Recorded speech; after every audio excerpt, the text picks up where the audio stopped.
Salut les gars, bienvenue à Cluny. Alors déjà, je vais commencer par vous demander si vous êtes déjà venu à Cluny et qu'est-ce que ça vous fait d'être là dans ce décor. Alors je crois que je suis déjà venu à Cluny quand j'étais tout petit, mais je sais pas du tout pourquoi. Je pense que c'est pour voir cette abbaye.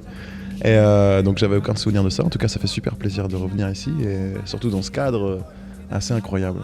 Moi, je suis venu quand j'étais petit, bien sûr, pour visiter cette abbaye et donc j'ai encore un souvenir très très précis et c'est vraiment un endroit magnifique. Voilà, donc merci de nous recevoir dans ce haut lieu de la culture française.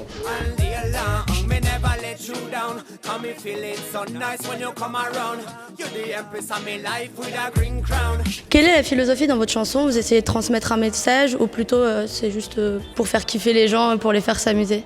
La base c'est le reggae, je pense que, en tout cas pour ma part, c'est vrai que cette musique m'a plu quand j'étais jeune, c'est vraiment de par son message engagé, de par ses valeurs qui sont transmises et au-delà de la musique, il y a vraiment ce côté conscient et en tout cas pour moi qui est très très important. Je conçois qu'on puisse faire de la musique pour le divertissement et on le fait aussi complètement, mais je trouve ça important qu'il y ait quand même un engagement dans la musique parce qu'on est des artistes et je pense que c'est le rôle de l'art, c'est de pouvoir faire avancer le monde dans le bon sens.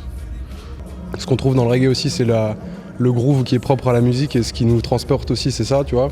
Mais effectivement, il y a toute la philosophie qui est derrière et qu'on essaie de véhiculer à travers nos paroles. Et, si on a choisi ce ton, c'était aussi en fonction de notre génération, parce qu'on croit en notre génération, on a vraiment confiance en notre génération et on pense que notre génération peut être une génération qui est consciente et qui fait changer les choses. Et ça on commence à le voir déjà qu'à notre stade, on est au début, vraiment tout début, ça fait à peine 5 ans qu'on chante nous. Et on voit que déjà il y a un mouvement de cette nouvelle génération quoi, qui s'éveille et on voit que le reggae déjà est de plus en plus représenté, en France notamment.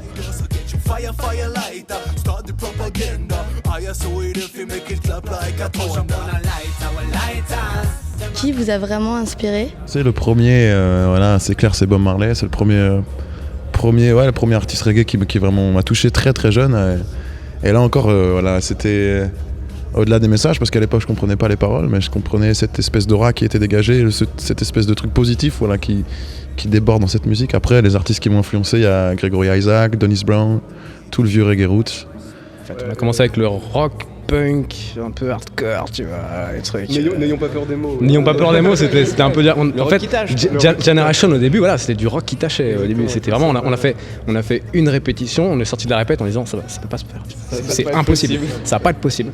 On a cette espèce de coup de cœur quand on est tout petit. Moi, je me souviens de mon coup de cœur, c'était à la télé en voyant Nutty, quoi. Nutty ou Marley, ce rythme, cette basse qui tu sais pas ce que c'est, mais ça te rentre dans le bide et puis. Et il y a juste aussi pas mal de hip-hop, je pense, pour Generation en tout cas. Moi, je suis un féru de hip-hop, j'en écoute énormément et du coup, je pense que ça fait vraiment partie intégrante de notre son aujourd'hui.